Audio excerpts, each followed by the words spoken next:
নমস্কার বন্ধুরা, তোমরা সবাই কেমন আছো? আশা করছি খুব খুব ভালো আছো এবং আমিও খুব ভালো আছি। আজকে তোমাদের সাথে আবার চলে এসেছি আমার একটা ছোট্ট ডেইলি ব্লগ নিয়ে। তো দিনটা ছিল সেদিনকে আমার বাড়িতে, গ্রামের বাড়িতে কালী পুজো ছিল। তো আমার পিসি আর ঠাম্মা ছিল, তো সবাই মিলে আমরা চলে যাচ্ছিলাম আমার গ্রামের বাড়িতে।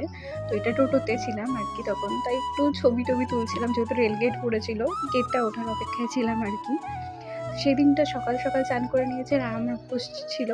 তো এখানে পিসি আর আমার ঠাম্মা ওরা গল্প করছিল আর কি। তো আমাকে বলছিল ব্লগ করে কিছু ক্লিপস নিতে। তো আমার পিসি একটু এই সমস্ত ব্যাপারে যথেষ্ট অ্যাক্টিভ। আর এই যে চলে এসেছি আমার বাড়িতে, এই যেটা আমার গ্রামের বাড়ি, তো ঢুকে গেলাম আর কি।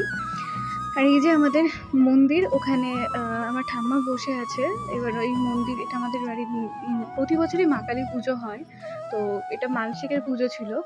এই যে আলপনার দিকে একদম রেডি করেছে, আর ওখানে বড় পিসি দাঁড়িয়ে। আমি তোমাদের সাথে ছোট্ট একটা ভিডিও শেয়ার করছি আর কি।